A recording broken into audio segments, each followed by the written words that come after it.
It's another edition of Time About the Movies, and today we're taking a look at the films of the last week of September 2004, the 24th of September to be exact. We got 5 movies to look at today, and again, kind of like last week, a lot of notable movies, some good, some bad. We've got it all together here, so with that said, let's go ahead and get to the biggest new release of the weekend, and that is the Julianne Moore thriller, The Forgotten.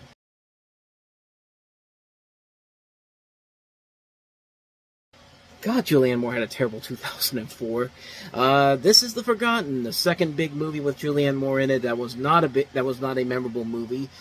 May have been a big hit, but nobody remembers this movie. I mean, this is literally the definition of a perfect title, because after this movie came out, nobody ever heard of this movie ever again.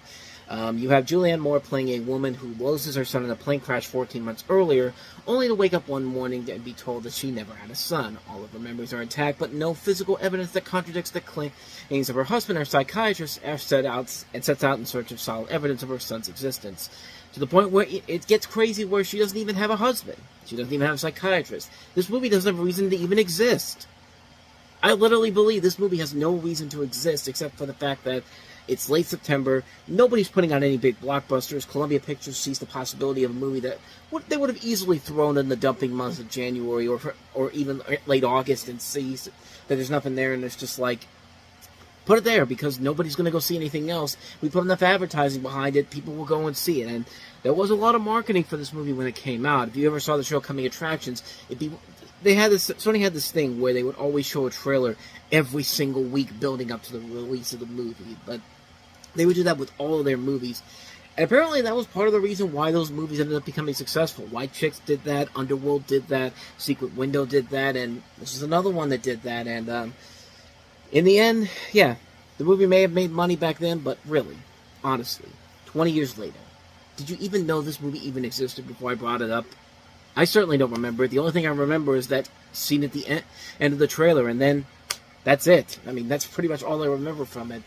But yeah, this is not a very good movie. It's a lazy film. It's a really dull movie where it just feels like Julianne Moore is trying way too hard for Oscar baits. Like, it's really, really bad. It's a poorly made film that wastes so much talent here. Julianne Moore is trying way too hard for an Oscar. Like, do you even know what kind of a movie you're in? This would be like doing the same thing for Laws of Attraction, a comedy. And even when this airs on television, it doesn't make any sense. Supposedly, because usually on television, they'll take out the F-bombs or lines that they think are too risque for television. But not this. No. They decided to get rid of all the mentions of planes and airports and dub them as bus and terminal. For what reason? Who knows? I don't know. And I don't think this movie even knows, quite honestly. But, yeah, it was a hit when it came out, but nobody has remembered this movie since then. It's barely been seen on television since then, and the more you watch it, the more stupid you realize this movie gets. This movie gets so ridiculous by the end. It's like Premonition, another movie by Columbia Pictures that is pretty much kind of the same thing, where it starts off with an intriguing idea, and then as it goes along and the mystery keeps going, it's just like it gets stupider and stupider and stupider. And yeah. Like I said, this was a bad year for Julianne Moore. I mean, this is an actress who deserves so much better. Movies like this and Laws of Attraction could easily kill the career in the process. But hey, she got through it. But yeah, she hope that paycheck was worth it for her, Julie. We hope it was really worth it for you. But yeah, that is The Forgotten. So let's go ahead and move on to our next movie, and that is Katie Holmes as First Daughter.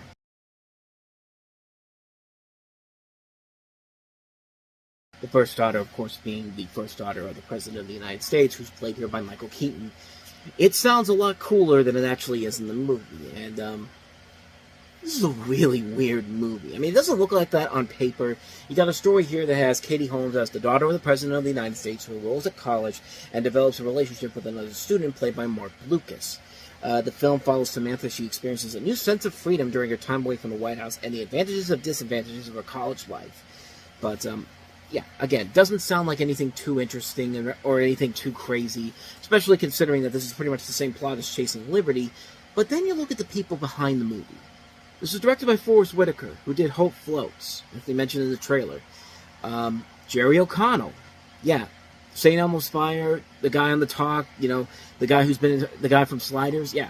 He wrote the story for this movie. This was written by Jessica Bendiger, who did Bring It On.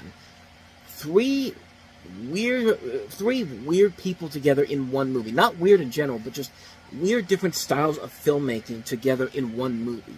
Plus, what was going on with Forrest Whitaker making these movies that are appealing to a demographic that clearly is outside of his range? I mean, Hope Floats and now this. Like, it's very, very weird, man. Like, and this is the guy that directed Waiting to Exhale, which is a great movie, but this just feels like it's something completely outside of his norm in general. But, yeah, there's really nothing about the movie that's all that interesting. I guess, to its credit, I would probably say it's a little bit better than Chasing Liberty was, because there is some things about it that do make it worth it in the end.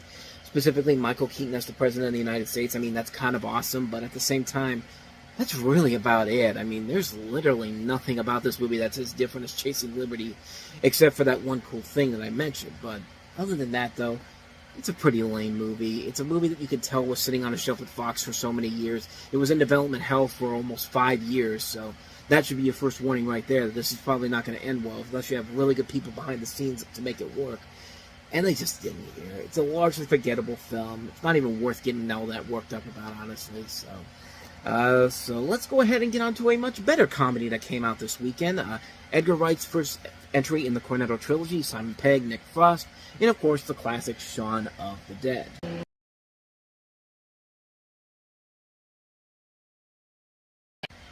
So in Shaun of the Dead, you have the story of Simon Pegg as a downtrodden London salesman who is caught alongside his loved ones in the zombie apocalypse. And it also includes Nick Frost, Lucy Davis, Bill Nighy, Penelope Wilson, and it's, of course, the first part of Edgar Wright's Three Flavors Cornetto trilogy that includes Hot Fuzz and The World's End.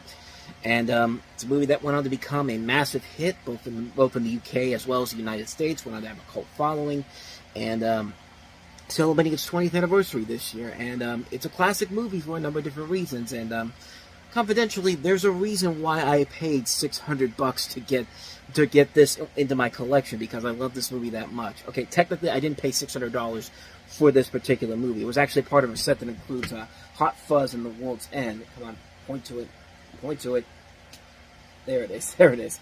Because I had those already, but this was very hard to find online on eBay. This was during COVID when I found this. And I had to pay $600, and I essentially paid $600 to get all three of them again. And I sold off my extra copies of Hot Fuzz and The World's End, but I got what I wanted. These are really cool Everything Blue box sets. I've talked about these long enough. I've done a video about the Everything Blue box set, so if you want to go check that out, I'll put a link to it in the corner there, so you can go check it out. But these are beautiful box sets here. And there's a reason why I paid $600 for this, because not only does it fill my collection, but the movie is pretty fucking awesome. I mean, this is a really funny movie. A funny parody of zombie movies in general. I mean, it's a film that is very much a parody of Night of the Living Dead, a parody of 28 Days Later. It's a really funny film. Classic jokes all around. Simon Pegg and Nick Frost are just amazing together. The humor is great. The comedy is top-notch. There are actually some legitimately good, terrifying scenes in this movie. And it's a classic movie, man. It's a movie that has held up all these years later. It's a movie that just works on so many levels. It's a brilliantly funny movie. And again, there's a reason why you overpay for something as great as this. But yeah, like I said, terrific film. I can't recommend it enough. There's really nothing more I could say about it, except if you have not seen Shaun of the Dead, get off your ass and go see Shaun of the Dead. Maybe don't pay as much as I did for this, but I mean, I don't know. You could probably find this somewhere online at some point, but I don't know. Like I said, when I got this, it was really hard to find, so I had to shell $600 to get this as part of 2 movie sets that I already had. But I thought it was worth it. But I just wanted to show this off again. But with that said, let us go ahead and move away from Shaun of the Dead for right now. I will come back to this at another point in time and move on to our next movie, which is an underrated comedy that came out this weekend, which was The Last Shot. So after I stopped recording that part, I went to see if this was still on eBay, and yep, you can find all 3 of them on there. But like I said, I paid $600 for the set that I paid for, and it seems like I'm kind of glad I did, because yeah, if I had waited, I would have not done that. So there you go. That's probably one of the best investments I could have made. But anyway, on to the next movie, The Last Shot.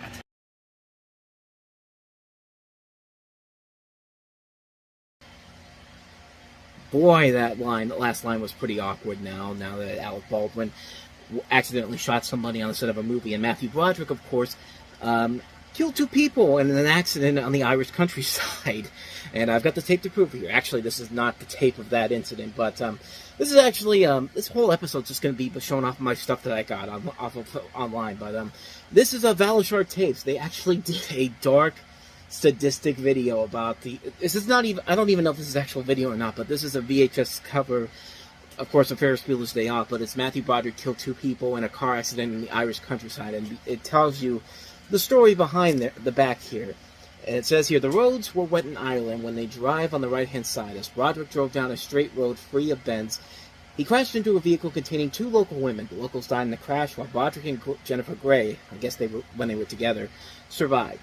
The victims were a 63-year-old wheelchair-bound widow, Margaret Doherty, and her daughter, Anna Gallagher, who was just 28. After the crash, they charged Broderick with causing death by dangerous driving and faced up to 5 years behind bars. However, he was later convicted of a lesser charge of careless driving and fined $175, which the family called a travesty of justice. And it literally says right here, this is the weirdest, darkest tape box I've made, but if you bought it, you're one of the freaks who likes this messed up meme.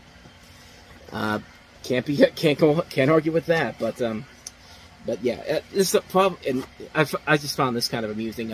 Guess which tape did they use to make this? The Matthew Broderick star Inspector Gadget, and Valishard tapes, man. I don't know why I bought this. I think it was because it was dirt cheap, but they make a lot of great VHS tapes here. This is kind of like a promotion for them, but go check their stuff out. I'll leave a link to it down in the description below. But they do have a lot of really cool VHS tapes that I've shown off in the past, but I actually don't know why I bought this. I just realized that he's got blood all over him. Like, this is, I've completely missed the point of what I was trying to accomplish here, but anyway, the last shot. Let's get back on topic here, because I've already spent 2 minutes building that joke up, and we haven't even talked about the actual movie that I'm talking about. So in the movie, you have Ray Liotta as FBI detective Jack Devine, who always sets his weather up Joe, played by Alec Baldwin, as undercover to trick mobsters. His latest cover is as movie producer Joe Diamond to get Tommy Sands, played by Tony Shalhoub, for Teamster racketing. His cover requires a script. The one movie theater manager, Stephen Schatz, played by Matthew Broderick, and his brother, Marshall Paris, wrote supposedly a cancer biopic, so Stephen is hired as a director, his greatest dream. Even if producing an Arizona desert drama on Rhode Island is far from ideal, when a former Oscar nominee volunteers to star, the cover gets out of hand until everyone believes it, even the FBI brass or not. Yeah, it's a movie that was pretty much Argo before Argo came out, and it's very similar to something like Wag the Dog 2. This was a movie that I remember wanting to see back in the day, and it was one of those limited releases, so it didn't really get a whole lot of attention or a really big theatrical release. I had to wait until it came out on DVD to see it, and I'm glad I finally got to see it when I did, because I thought the movie was very funny. I think it's a very clever, fun film.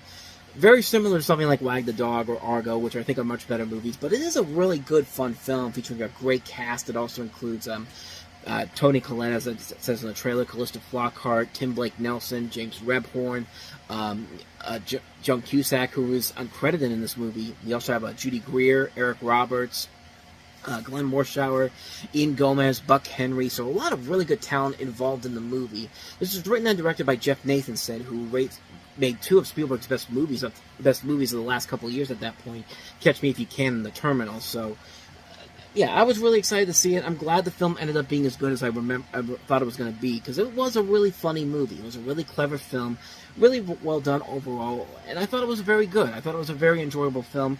Definitely a very underrated movie in general. And yeah, I know I kind of started off with an obvious references to the fact that the 2 main actors in here accidentally kill people, but how could I not pass up on an opportunity with the way that trailer ended? But despite that, you should definitely check out The Last Shot. It's actually a pretty fun little film. So, with that said, let's go ahead and get back onto a positive note by taking a look at our last film, and that is Gael Garcia Bernal in The Motorcycle Diaries.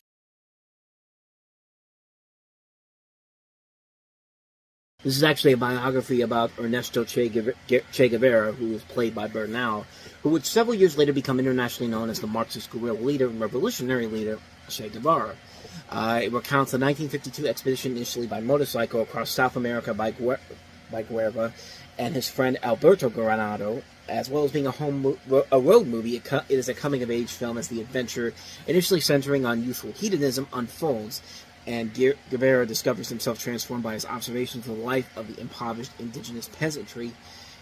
And it's a movie that was a big hit when it came out, both critically and financially. It was up for several Oscars, including, I believe it was nominated for Foreign Language Film, if I'm not mistaken, or maybe it wasn't. Maybe it actually did not get it, but it was nominated for Best Original Song, and is that really it?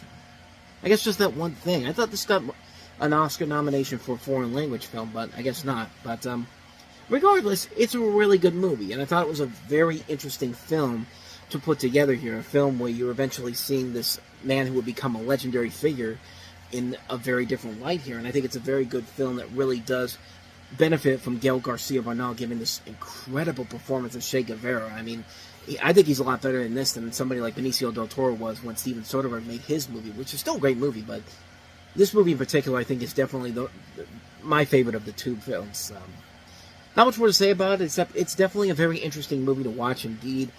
I'd highly recommend checking it out. So yeah, check out the Motorcycle Diaries. And so with that said, we wrap up another edition of Time About the Movies, and we're heading into October next.